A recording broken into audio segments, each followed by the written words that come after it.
अस्सलामुअलैकुम dear students. आज के इस लेक्चर में मैं आपको सिखाऊंगा कि किसी भी मैट्रिक्स का मल्टीप्लिकेटिव इन्वर्स कैसे फाइंड आउट करते हैं और कैसे ये चेक करते हैं कि किस मैट्रिक्स का मल्टीप्लिकेटिव इन्वर्स एग्जिस्ट करता है और किस मैट्रिसेस का एग्जिस्ट नहीं करता। तो इजी मेथड के साथ कंप्लीट मैं आपको समझाऊंगा स्टेप बाय स्टेप, तो वीडियो को लास्ट तक देखना है। अब हमारे पास मैट्रिक्स गिवन है, उसके एलिमेंट्स हमारे पास है -1 3 2 एंड 0। तो इस मैट्रिक्स का हमने मल्टीप्लिकेटिव इन्वर्स फाइंड करना है और सबसे पहले हमने ये बताना है कि किस मैट्रिक्स का मल्टीप्लिकेटिव इन्वर्स हम फाइंड कर सकते हैं और किन मैट्रिसेस का मल्टीप्लिकेटिव इन्वर्स नहीं फाइंड आउट कर सकते। तो उसके लिए ये है कि हमने सबसे पहले उस मैट्रिक्स का डिटर्मिनेंट फाइंड आउट करना है। अगर डिटर्मिनेंट आ गया नॉन सिंगुलर तो मैट्रिक्स का इन्वर्स पॉसिबल है। अगर डिटर्मिनेंट इस मैट्रिक्स का आ गया सिंगुलर, मतलब ये कि ज़ीरो आंसर आ गया, तो उस मैट्रिक्स का हम इन्वर्स पॉसिबल नहीं है, मल्टीप्लिकेटिव इन्वर्स नहीं फाइंड आउट कर सकते। क्योंकि मल्टीप्लिकेटिव इन्वर्स फाइंड आउट करने के लिए हमारे पास एडजॉइंट और डिटर्मिनेंट दोनों होना ज़रूरी है। तो डिटर्मिनेंट आता है डिनोमिनेटर में।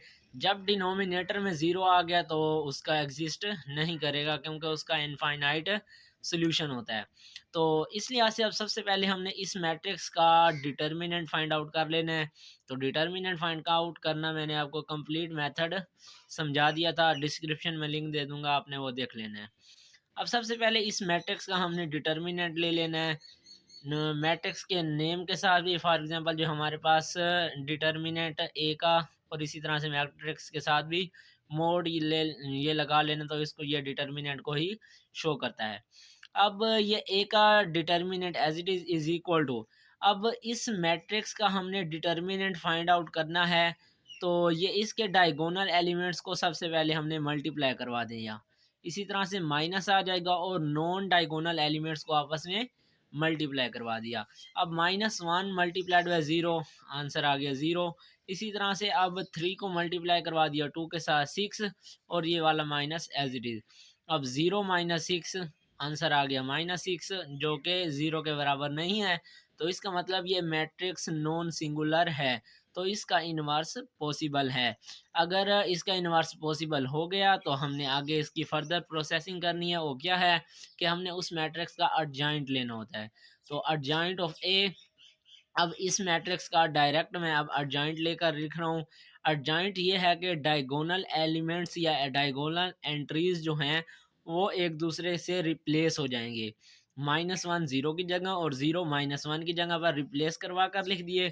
और नॉन डायगोनल एलिमेंट्स या नॉन डायगोनल एंट्रीज जो होंगी उनके साथ हमने साइन चेंज कर लेना है। अब ये प्लस का था तो माइनस बन गया, इसी तरह से ये प्लस का था तो माइनस बन गया। फॉर एग्जांपल कोई ऐसा एलिमेंट जो माइनस का होता तो उसको हम प्लस बना देते। तो इस तरह से ये एडजॉइंट भी ले लिया, डिटर्मिनेंट भी ले लिया। So A inverse is equal to adjoint of A over A determinant. तो अब इस मैट्रिक्स का हमने एडजॉइंट भी ले लिया, डिटर्मिनेंट भी। एडजॉइंट ऑफ ए की जगह पर ये हमने जो एडजॉइंट लिया वो लिख दिया। इसी तरह से ए का डिटर्मिनेंट आया था -6, उसकी जगह पर -6 लिख दिया।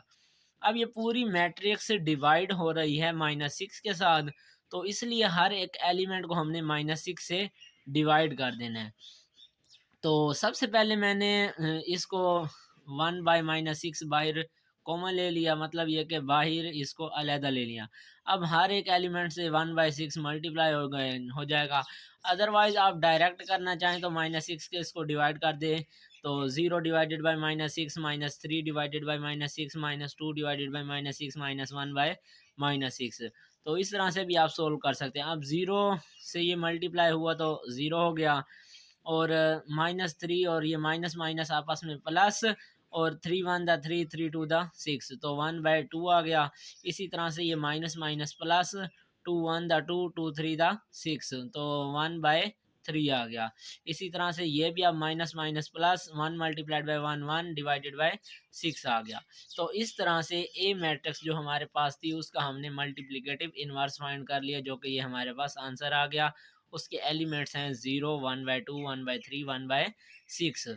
तो इस तरह से किसी भी मैट्रिक्स का आप इन्वर्स फाइंड आउट कर सकते हैं। तो इसी तरह से मैं एक और एग्जांपल आपको सोल्व करके दिखा देता हूँ, तो होप सो आपको कॉन्सेप्ट क्लियर हो जाएगा मज़ीद भी। अब हमारे पास एक मैट्रिक्स बी दी हुई है, उसके एलिमेंट्स हैं 1, 2, -3 एंड -5।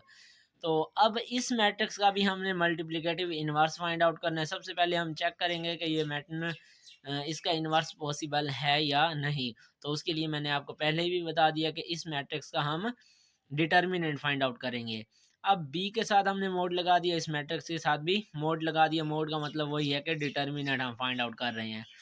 अब डायगोनल वाले एलिमेंट्स को आपस में मल्टीप्लाई करवा दिया, माइनस का ऑपरेशन आएगा दरमियान में, और नॉन डायगोनल एलिमेंट्स को आपस में मल्टीप्लाई करवा देंगे। अब मैंने इसके सामने लिख दिया, लेकिन आप एग्ज़ाम की क्योंकि प्रिपरेशन करेंगे, एग्ज़ाम में जब लिखेंगे तो आपने नेक्स्ट लाइन पर जाना है, इस तरह से आगे पीछे नहीं लिखना। क्योंकि मैं तो आपको समझा रहा हूँ इसलिए मैं आगे पीछे लिख रहा हूँ, लेकिन आपने हर एक स्टेप को अगली लाइन पर जाकर लिखना होगा। अच्छा जी, अब हमने इन एलिमेंट्स को आपस में मल्टीप्लाई करवा दिया, 1 मल्टीप्लाइड बाय -5 तो -5 आ गया। फिर ये माइनस और ये आपस में मल्टीप्लाई हो रहे हैं, ये वाले माइनस तो प्लस, इसी तरह से 2 3 दा 6। तो आप +6 डायरेक्ट भी लिख सकते हैं, लेकिन मैंने आपको समझाने के लिए माइनस और प्लस माइनस अलहदा लिख दिया और ये वाली माइनस अलहदा लिख दिया। एक स्टेप मैंने बढ़ा दिया आपको समझाने के लिए, ताकि आपका कॉन्सेप्ट क्लियर हो कि ये कैसे आया। अब ये -5 और ये माइनस आपस में मल्टीप्लाई हो रहे हैं, तो माइनस माइनस प्लस का 6 हो गया। अब -5 प्लस का 6 तो +1 आंसर आ गया। अब +1 आंसर आ गया, इसका डिटर्मिनेंट 0 के बराबर नहीं है, तो इसका मतलब ये नॉन सिंगुलर मैट्रिक्स है। इसका इन्वर्स पॉसिबल है, इसका इन्वर्स हम ले सकते हैं। तो अब फर्स्ट ऑफ ऑल डिटर्मिनेंट तो आ गया, इन्वर्स लेने के लिए उसी मैट्रिक्स का एडजॉइंट लेना भी ज़रूरी है। तो हम एडजॉइंट ले लेते हैं इस मैट्रिक्स का। एडजॉइंट के बारे में भी मैंने आपको बताया कि जो डायगोनल एलिमेंट्स होंगे उनको हमने एक दूसरे से रिप्लेस कर देना होता है। अब -5 1 की जगह पर, 1 -5 की जगह पर, तो ये रिप्लेस करवा कर लिख दिए। और जो नॉन डायगोनल एलिमेंट्स या नॉन डायगोनल एंट्रीज़ हैं, उनके हमने साइन चेंज कर लेने हैं। अब ये 2 प्लस का था तो माइनस बन गया, -3 का था तो ये प्लस का 3 बन गया। तो इस तरह से इस मैट्रिक्स का डिटर्मिनेंट भी ले लिया, एडजॉइंट भी ले लिया। अब फाइनली हम इसका इन्वर्स फाइंड आउट करते हैं। तो B inverse is equal to adjoint of B divided by determinant of B. अच्छा, अब जिस नाम से मैट्रिक्स होगी उसी नाम से हमने एडजॉइंट, डिटर्मिनेंट, इनवर्स वगैरह लिखने हैं। पिछली मैट्रिक्स ए के नाम से थी तो हमने ए का inverse adjoint A over A का डिटर्मिनेंट, और ये बी है तो B inverse is equal to adjoint B over B का डिटर्मिनेंट। फॉर एग्जांपल सी या डी होता तो बी की जगह पर वही नेम आ जाता। अब बी इनवर्स आ गया, एडजॉइंट ऑफ बी की जगह पर हमने जो एडजॉइंट फाइंड आउट किया वो लिख दिया। इसी तरह से डिवाइडेड बाय जो हमारे पास बी का डिटर्मिनेंट का जो आंसर आया है सोल्यूशन 1, वो हमने लिख लिया। अब ये पूरी मैट्रिक्स 1 के साथ डिवाइड हो रही है, तो हर एक एलिमेंट 1 से डिवाइड हो जाएगा। अब चूंकि ये 1 है, जब कोई भी एलिमेंट 1 से डिवाइड होगा तो वही नोमिनेटर वाली वैल्यू आएगी। अब -5 डिवाइडेड बाय 1 करेंगे तो -5, -2 डिवाइडेड बाय 1 करेंगे तो -2, इसी तरह से 3 डिवाइडेड बाय 1 करेंगे तो 3, 1 डिवाइडेड बाय 1 करेंगे तो 1 आंसर आएगा। तो इस तरह से ये हमारे पास बी मैट्रिक्स का भी हमने इनवर्स फाइंड आउट कर लिया। आपको होप सो इजीली कॉन्सेप्ट समझ आ गया होगा, क्योंकि मैंने इजी मेथड के साथ स्टेप बाय स्टेप आपको कंप्लीट सोल्व करके समझा दिया है। तो उम्मीद है कि आपको ये वीडियो अच्छी लगी होगी, वीडियो पसंद आई होगी। वीडियो पसंद आए तो वीडियो को लाइक कर दें, ज़्यादा से ज़्यादा शेयर कर दें। मिलते हैं नेक्स्ट लेक्चर में, तब तक के लिए अल्लाह हाफिज़।